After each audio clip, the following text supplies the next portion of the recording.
Assalamualaikum warahmatullahi wabarakatuh. Hai teman-teman, saya Fajri Suwanda dengan NIM 200301094 dari Universitas Muhammadiyah Riau, Fakultas Ekonomi dan Bisnis, tentunya program studi akuntansi. Nah, pada video kali ini saya buat berkaitan dengan tugas ujian akhir semester mata kuliah statistika, yaitu dosen pengampu Ibu Intan Putri Azhari SEMACC, di mana kami diberikan sebuah soal mengenai analisis regresi dan korelasi berganda. Teman-teman, analisis regresi dan korelasi berganda adalah suatu perluasan analisis dari regresi linier sederhana. Sedangkan kita mengetahui di dalam materi ini kita mengenal dua variabel. Yang pertama variabel independen, yang kedua variabel dependen. Variabel independen sesuai dengan namanya, independen yang artinya bebas, yaitu variabel yang mempengaruhi.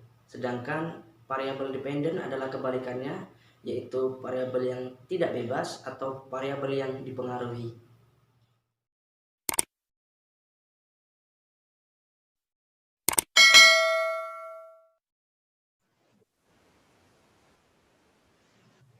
Bismillahirrahmanirrahim.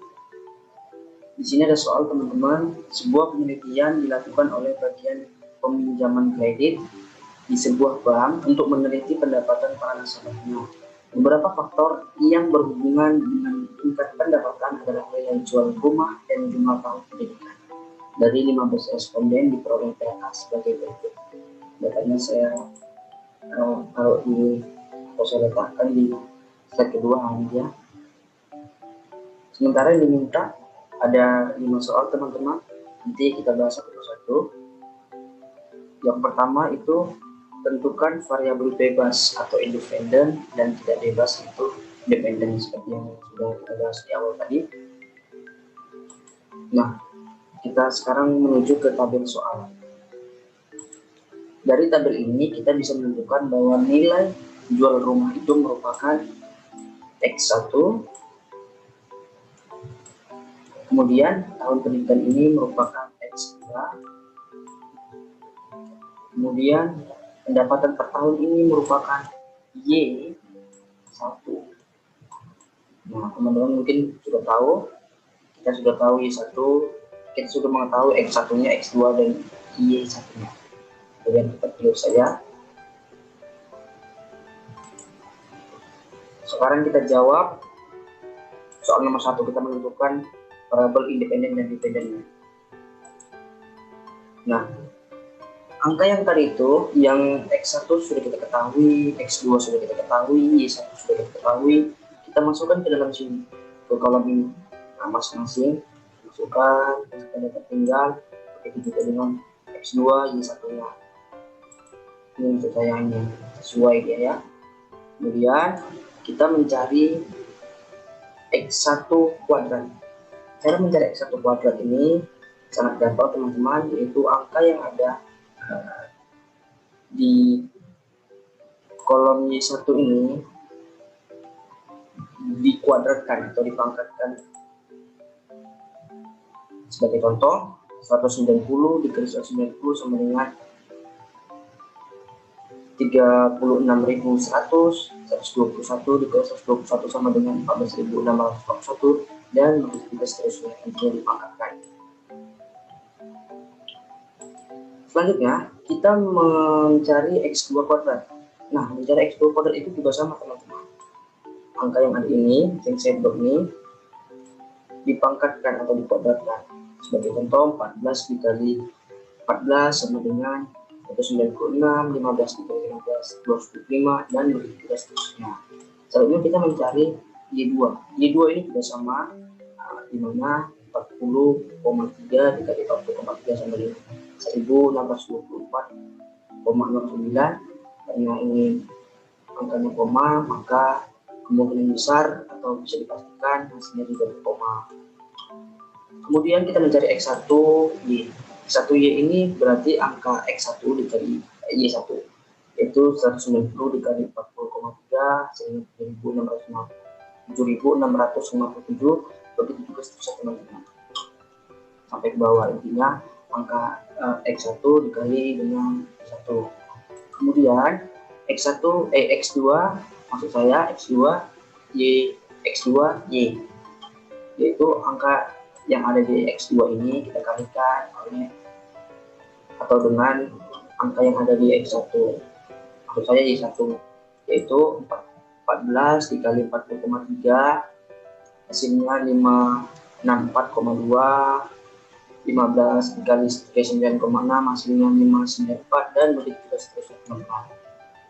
Selanjutnya yang terakhir itu X1 X2. Angka yang ada di X1 ini sampai ke bawah ini masing-masing kita kalikan dengan angka yang ada di X2. Misalnya 190 dikali 14 2600, 121 dikali 15 1815, dan begitu seterusnya. Jangan lupa teman-teman, ini semuanya di total ya. Ini sudah saya beri warna hijau biar kita mudah untuk melihatnya. Nah, dari sini kita sudah dapat menjawab pertanyaan ini. Kita sudah dapat menentukan variabel independennya yaitu X1 dan X2. Jumlahnya masing-masing X1 2237 dari mana? Dari hasil ini. Nah, ini sudah saya kasih warna hijau.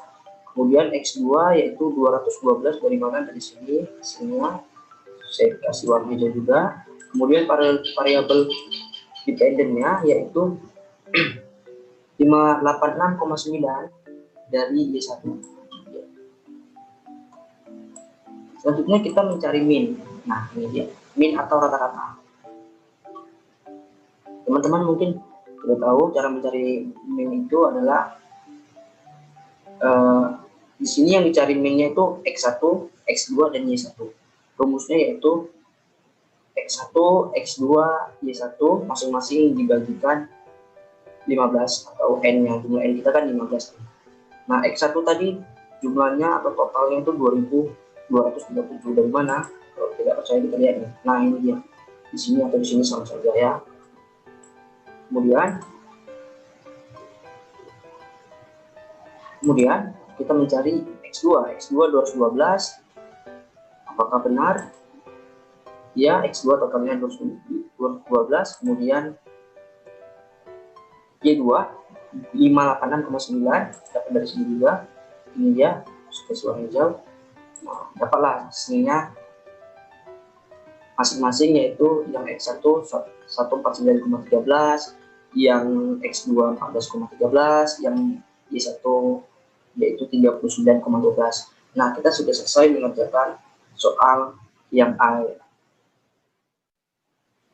Baik teman-teman, sekarang kita mengerjakan soal yang bagian B. Soal meminta yaitu tentukan persamaan regresi berganda dari data tersebut. Kemudian kita disuruh menjelaskan arti dari persamaan tersebut.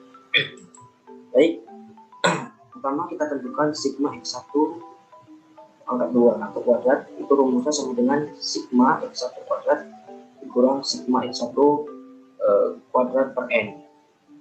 Kemudian kita masukkan angkanya 350.533 ini dapat dari sini teman-teman. Nah, ini dia kali ini. Kemudian kita masukkan angka sigma X1 237 dari yang tadi yang independen. Kemudian 2 ini rumus dibagi 15 dari soal. Kemudian kita turunkan 350.533 ini kita turunkan. Kemudian ini kita kuadratkan, hasilnya itu 5.004,196 dibagi 15, maka dapatlah hasilnya 333.611,26. Nah, hasil dari pengurangan ini dapatlah hasilnya 16.741,4. Nah, ini nomor 2 itu sigma X2 kuadrat, rumusnya sama dengan sigma X2 kuadrat sama dengan sigma X2 kuadrat per N. Nah, 3000 ini dapat dari teman-teman. Nah, ini ya. Nah, kali inilah pentingnya melafalkan ini ya, atau menyebutkan kita mudah dalam pengerjaannya. Kemudian kita masukkan angka sigma x2 itu 212, dari tabel ini juga 212 ini. Kemudian dua ini rumus, kita masukkan angka negatif 3 dari soal, jadi kita turunkan, maka ini dapat hasilnya 44.944 dibagi 15, dapatlah hasilnya 2.996,27. Dari pengurangan ini dapatlah totalnya 3,73. Kemudian yang ketiga yaitu sigma y2 kuadrat. Sigma y2 kuadrat, rumusnya itu sama dengan sigma y2 kuadrat kurang sigma y2 kuadrat per n. 23.067,71 juga didapat dari tabel. Nah, ini teman-teman, saya blok. Maaf. Aduh, teman-teman. Nah, ini dari sini ini. Kemudian kita masukkan angka sigma y2 586,9 dapat dari sini juga 589 ini dia. Kemudian kita dua ini rumus, 15 ini soal, kita kuadratkan hasilnya 34,41,61 per 15, kita turunkan, kemudian ini dapat hasilnya 22,963,44. Maka dapat hasilnya dari pengurangan ini 104,27. Nah, yang keempat itu sigma x1y sama dengan sigma x1y kurang sigma x1 dikali sigma y per n. Nah, 88 dapat dari sini. Nah, ini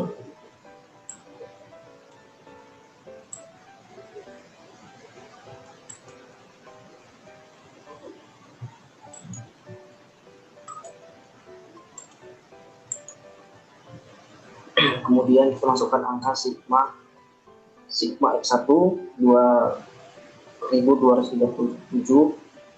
dikali 56,586,9 dari apa yang tadi. Kemudian dibagi 15 ini diminta soal apa dari soal, dapat 8 kita turunkan, kemudian ini dapat hasilnya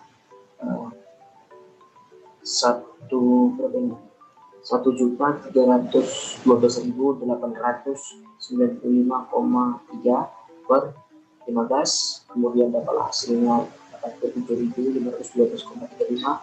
Dari hasil pengurangan ini dapat hasilnya 540,5. Nah, next sigma x2y, itu rumusnya sigma x2y. Sigma x2y sama dengan sigma x2 dikali sigma y per n. Nah, kita ingin masukkan angkanya, bukan juga dari tabel, lagi-lagi tabel. Nah, ini kemudian kita masukkan juga angka sigma x2y itu 212 dikali maksud saya 212 ini sigma x2 dikali sigma y 586,9 dari tabel, 15 diminta soal. Nah, kemudian kita turunkan, ini kita kalikan, dapat hasilnya 124,8 dibagi 15. 15 ini minta soal. Dari hasil bagian ini dapat hasil 87.526,35, dan dari hasil pengurangan ini dapat hasil 1,35. Yang keenam yaitu sigma x1 x2 dan sigma x1 x2 dikurang sigma x1 dikali sigma x2 per n. Nah, 31,512 dari tabel, lagi-lagi tabel. Kemudian x1 x2 ini kita masukkan, kita masukkan angka ke sini 2,237 dikali 212 per 15. Nah, dapat hasilnya 474,244 per 15. Dari hasil pembagian ini dapat hasilnya 31,116,26, dan dari pengurangan ini karena lebih besar sebelah kanan ini, maka hasilnya pasti ini. Hasilnya itu 104,26. Kemudian kita mencari nilai untuk mencari koefisien regresi, itu kita mencari B1 dan B2. Nah, B1 itu rumusnya X sigma X2 kuadrat kali sigma X1 kuadrat Y dikurang sigma X1 X2 kali sigma X2 Y per sigma X1 kuadrat kali sigma X2 kuadrat dikurang sigma X1 X2 kuadrat. Nah, kita tinggal masukkan aja teman-teman angkanya. Mudah ini sebenarnya. 3,73 ini dapat dari tabel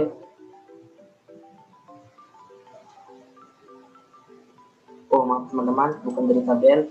3,73 itu didapat dari sini teman-teman. Nah, ini dia. Kemudian kita masukkan sigma X1Y 40,05 itu dapat dari sini teman-teman. Sebentar, dari sini. Nah, ini dia. Kemudian min 104 dari langsung kita kerjakan tadi, yaitu ini. Nah, kemudian 1,35 juga didapat dari sini.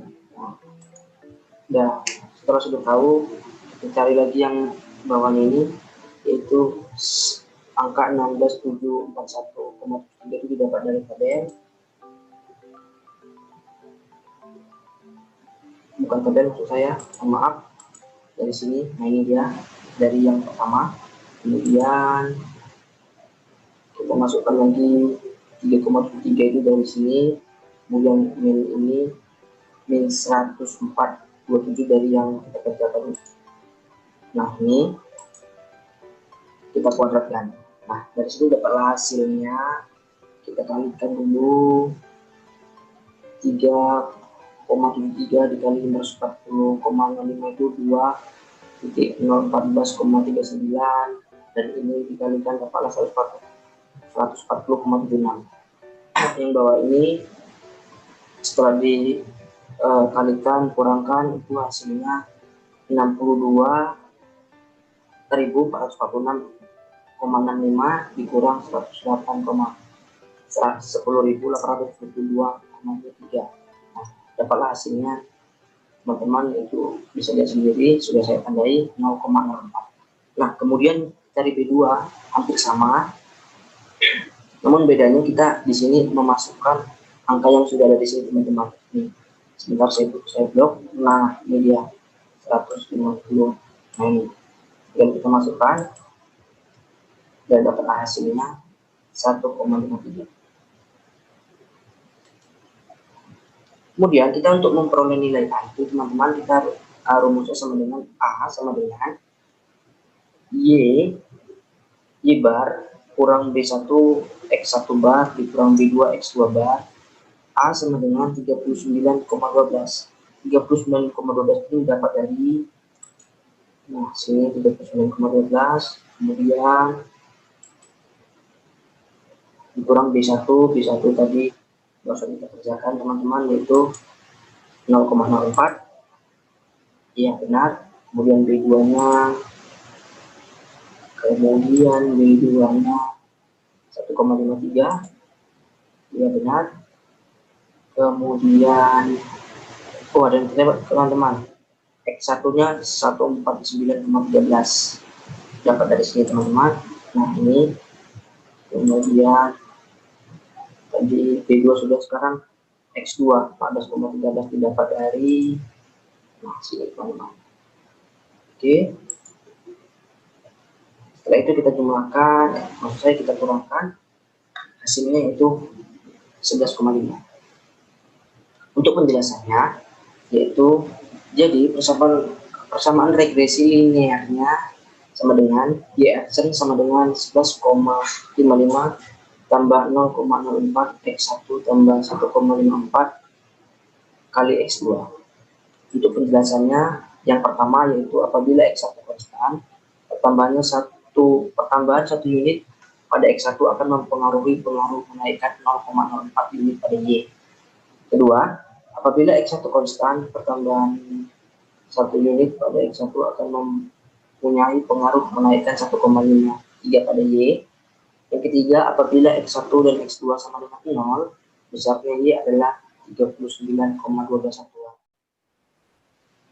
Baik, selanjutnya kita mengerjakan soal yang C, yaitu kita diminta menghitung R koefisien korelasi linear X1Y antara X1Y, antara X2Y, dan antara X1 X2. Jadi kita disuruh menjelaskan. Oke, nah supaya kita mudah, kita tentukan dulu atau kita buat dulu seperti ini. Diketahui B1 berapa, B2 berapa, sigma X1 ini berapa, dan yang lainnya berapa. Kemudian kita dapat mengetahui bahwa koefisien linear berganda dapat dinyatakan yaitu RY12 sama dengan akar B1 sigma X1Y ditambah B2 sigma X2Y sama dengan atau per X sigma Y2. Nah, kalau sudah begini kita tinggal memasukkan angka-angka yang ada di sini.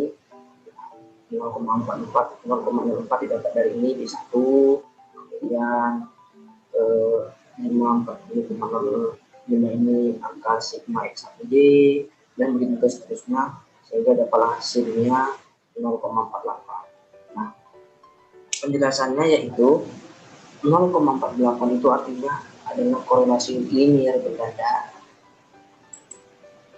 antara X1 dan Y, X2 dan Y, kemudian X1 dan X2.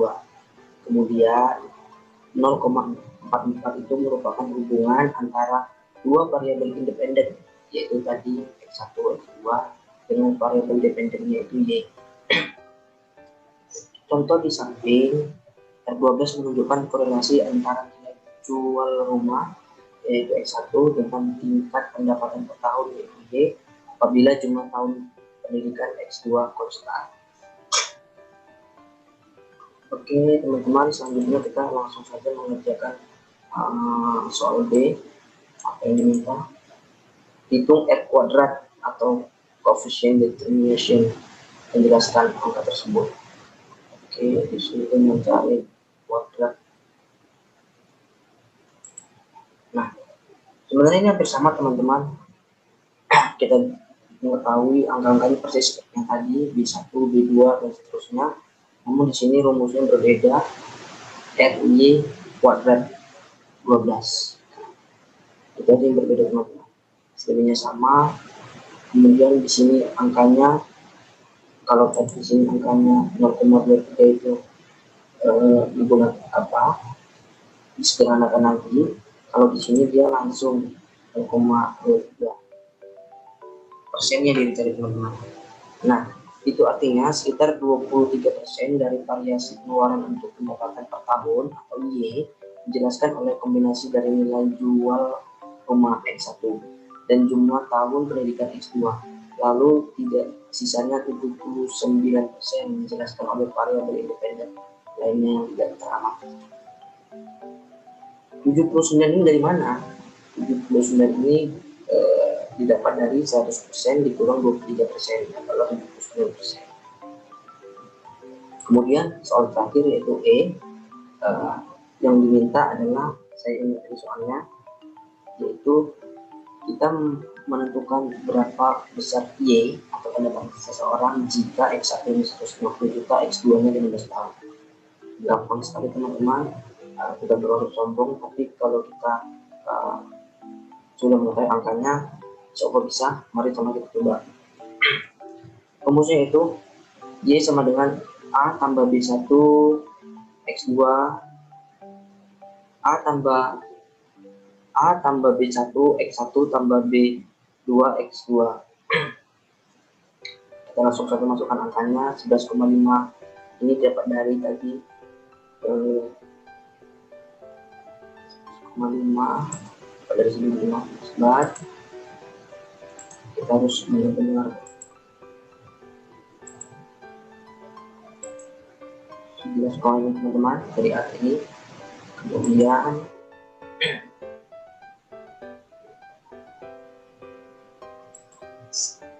(0,04) itu didapat dari yang tadi ini B1, kemudian 150 didapat dari ini soal yang diminta, ditambah 1,53 didapat dari B2 yang kita awal kerjakan tadi. Teman-teman untuk ingat 15 ini diminta soal. Nah, kemudian kita tambahkan ke teman-teman 11,55 ditambah 6 ditambah 22,95 adalah hasilnya 40,5. Itulah pendapatan atau Y seseorang. Demikianlah video saya hari ini, semoga bermanfaat. Saya mohon maaf atas segala kekurangan. Umri hebat, mari bergabung bersama akuntansi Umri. Wassalamualaikum warahmatullahi wabarakatuh.